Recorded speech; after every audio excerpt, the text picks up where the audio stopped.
Welcome to బీజీఎన్ Telugu updates. Mulugu జిల్లా కన్నాయిగూడెంలో Devadula pump హౌస్లో భారీ చోరీ జరిగింది. దేవాదుల లిఫ్ట్ ఇరిగేషన్ ప్రాజెక్టులోని పంప్ హౌజ్లోకి చొరబడ్డ గుర్తు తెలియని దుండగుల దోపిడీకి పాల్పడ్డారు. సబ్స్టేషన్ వద్ద విధులు నిర్వహిస్తున్న సిబ్బందిని కర్రలు, కత్తులతో బెదిరించి దొరికిన కాడికి దోచుకుని పారిపోయారు. దొంగతనాలలో మంచి ఎక్స్పర్ట్స్ లా బిల్డప్ ఇచ్చిన ఈ ముఠా ఏం దొంగిలించారో తెలిస్తే ఆశ్చర్యపోతారు. 2 బెండల్స్ కాపర్ వైర్లు, కొన్ని ఇనుప రాడ్లు ఎత్తుకెళ్లారు. వారు చోరీకి పాల్పడ్డ దృశ్యాలన్నీ అక్కడి సీసీ కెమెరాలలో రికార్డ్ అయ్యాయి. పంప్ హౌస్ సిబ్బంది ఇచ్చిన ఫిర్యాదు మేరకు పోలీసులు కేసు నమోదు చేసుకుని దర్యాప్తు చేపట్టారు. సీసీ కెమెరా ఫుటేజ్ ఆధారంగా దుండగుల కోసం గాలిస్తున్నారు. కన్నాయిగూడెం మండలం దేవాదుల పంప్హౌజ్లో ఈ చోరీ జరిగింది.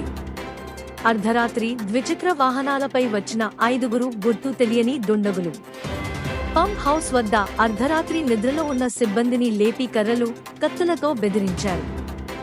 Thanks for watching బీజీఎన్ Telugu.